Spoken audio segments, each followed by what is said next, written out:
Someone disrespects you. You feel rage rising, you want to lash out. In that moment, you have a choice. React like a slave to your emotions, or respond like a master of your mind. Most men lose this battle every day. Someone cuts them off in traffic, they explode. Someone criticizes them, they crumble. They're not living, they're being lived. Controlled by anger, paralyzed by fear, consumed by anxiety.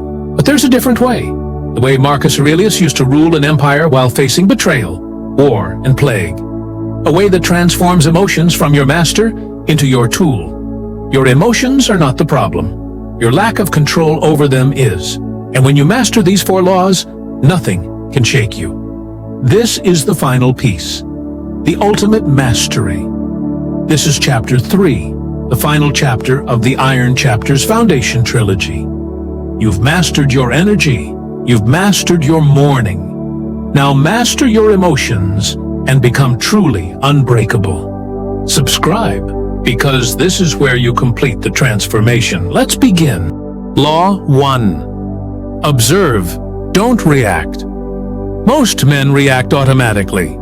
Something triggers them, immediately they respond. No space between trigger and reaction. Someone insults them, they insult back. Someone disrespects them, they get angry. It's automatic. Reactive, controlled. And when you react automatically, you're not in control. The external event is in control. Epictetus said, men are disturbed not by things, but by the views which they take of them. You are not disturbed by what happens. You are disturbed by your interpretation of what happens. Someone cuts you off in traffic. That's just a car changing lanes, neutral. But you add the judgment. He disrespected me. Now you're angry. But the anger didn't come from the event. It came from your interpretation. This is the first law. Observe, don't react. When something happens, pause. 1 second. Create space between the trigger and your response. In that space, you have power. You can observe the emotion rising. Notice the anger forming. Feel the fear appearing. But you don't have to obey it. You can simply observe it. Like watching clouds pass. Marcus Aurelius wrote, "You have power over your mind, not outside events." Realize this, and you will find strength. When news of betrayal arrived, he didn't react. He observed. He felt the anger. He acknowledged it, and then he chose his response strategically. Next time something triggers you, pause 3 seconds. Count them. 1, 2, 3. Observe what you're feeling. Then ask, if I react right now, will I be proud of this in 1 hour? That pause saves you from reactions you'll regret. Law 2. Name it to tame it. Emotions disguise themselves. You think you're angry, but you're actually afraid. You think you're confident, but you're actually insecure and compensating. Until you name the emotion accurately, you can't control it. This is the second law. Name it to tame it. Marcus Aurelius practiced this religiously. He would write down exactly what he was feeling. Not vague terms, specific labels. I feel anger because I believe I was disrespected. I feel fear because I am uncertain about the outcome. He named it precisely. And something powerful happens when you name an emotion. It loses power over you. Neuroscience proves this. When you put a specific name to an emotion, it activates the logical part of your brain and reduces the reactive part. Literally, naming the emotion calms it down.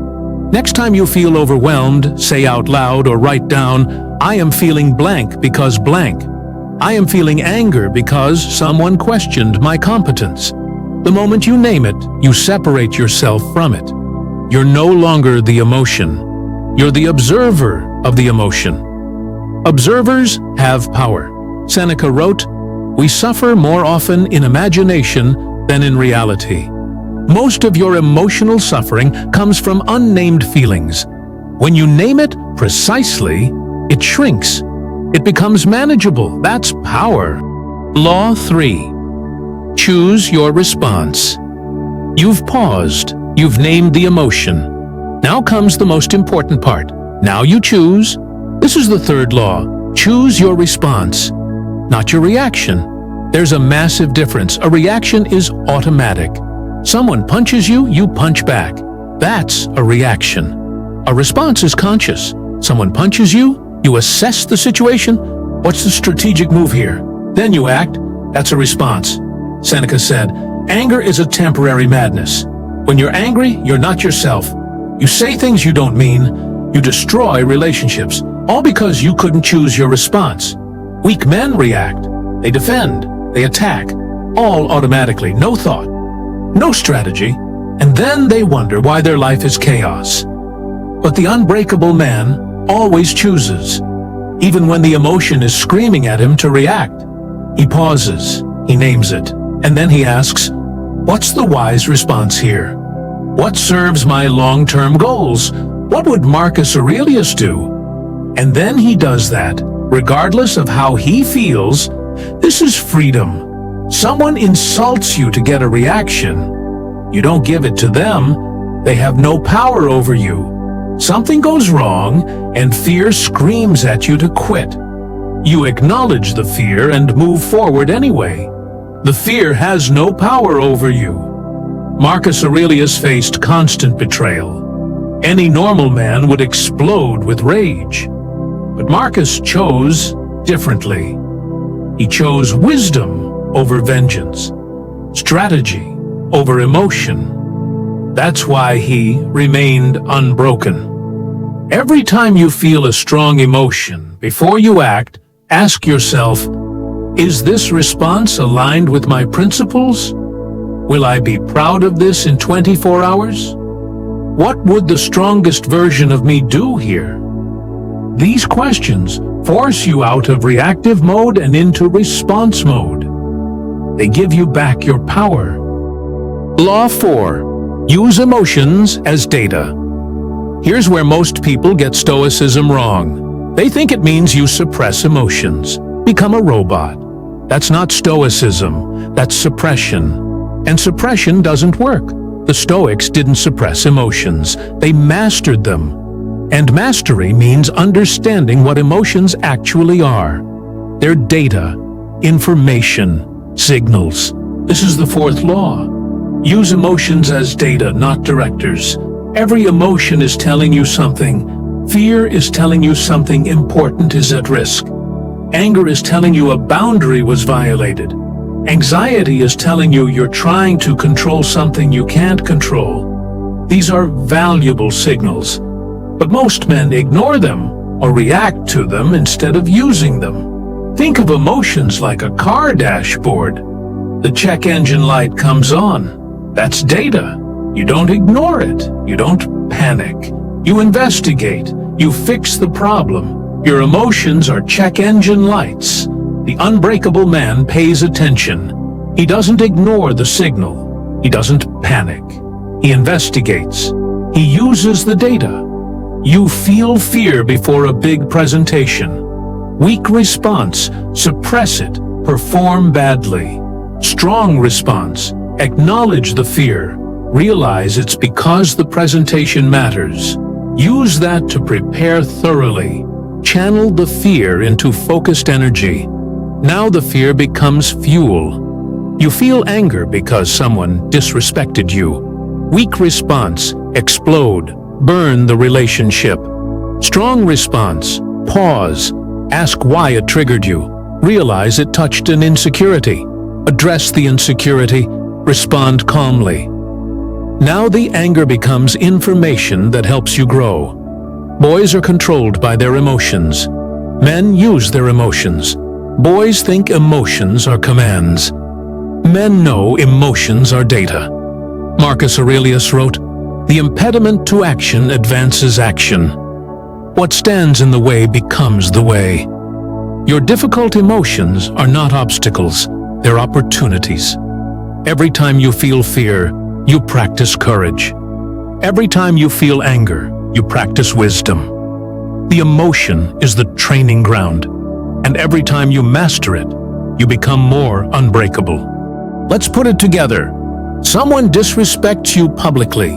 In the past, you would have reacted immediately. Anger, defensiveness, aggression. But now, everything is different. Law 1, You observe. You feel the anger rising. But you pause. You create space. Law 2, you name it.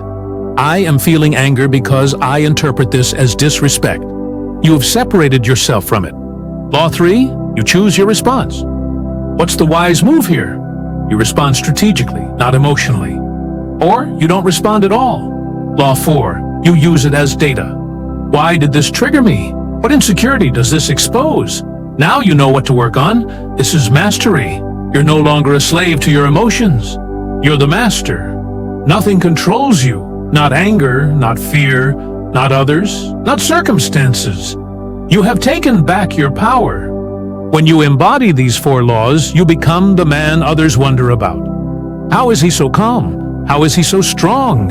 How does nothing shake him? The answer is simple. He mastered what most men are mastered by: his emotions.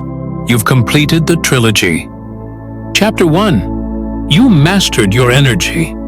You learned that your internal state creates your external reality. Chapter 2. You mastered your mourning. You learned the Stoic system that makes you unbreakable before the world wakes up.